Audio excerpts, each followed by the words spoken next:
Kung mag-aahente ka, ano ang ways to earn or ano ang pamamaraan para kumita? Hello, I'm Cindy Bernal Hapil. Ako po ang inyong sales manager ng Dreamos Realty.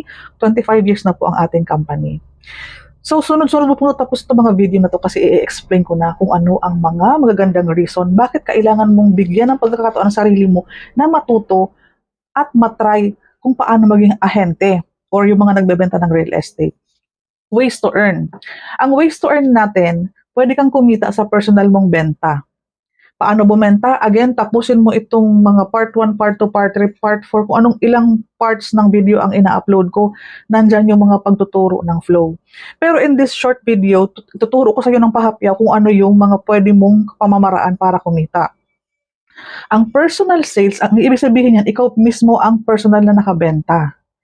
Meron tayong 3.5%. Tuturuan din kita kung paano kinukuha, saan kinukuha at magkano ang 3%. Say for instance, sa cellphone mo, i-type mo halimbawa, ang presyo ng bahay na nabenta mo ay, ang net selling price ay 2 million. Sa 2 million na yan, i-percentage mo ng 3.5. Baliktad lang yan ha. So lalabas dyan, sa 2 million, meron kang kinitang 70,000, may bawas na kaunting tax. So ang tawag dyan is more or less 70,000 ang income mo sa 2 million kapag inalis mo yung down payment. Madali lang matutunan, tuturo ko yan sa'yo. So yung dyan sa kinukuha, sa net selling price, tinanggal yung down payment.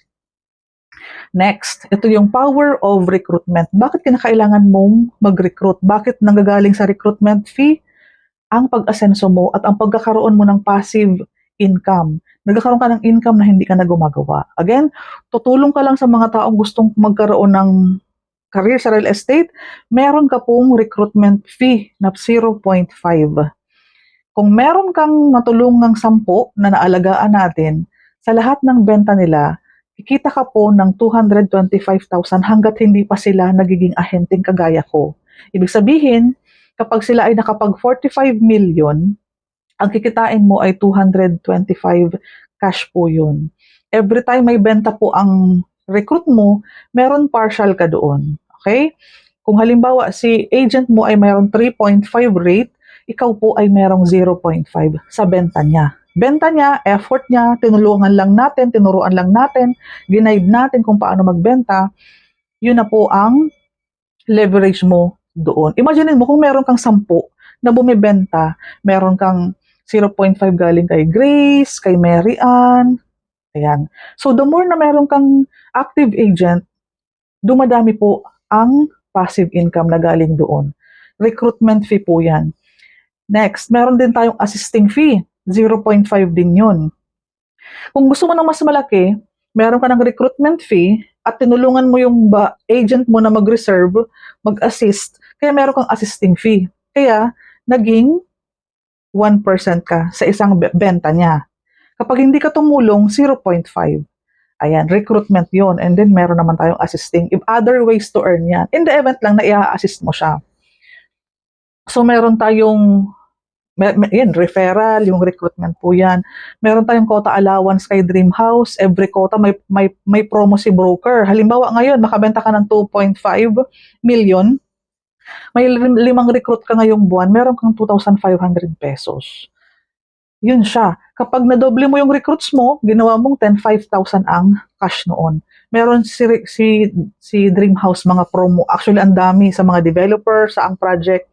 Pwede ka din kumita ng cash kaliwaan. Halimbawa, nagbenta ka ng Newville, Hamilton. Pag uwi mo, meron kang around 7,500. Cash kaliwaan po ang tawag dyan. Nakukuha mo yan every reservation. Depende sa mga project. Iba-iba po kasi. Ang iba, 2,500. Ang iba, 5,000. Iba-iba siya. So yung recruitment fee talaga, gagawa ako ng short video para dyan. Madami pa tayong ways to earn. Kay Dream House, may 24 recruits ka lang, meron kang ticket.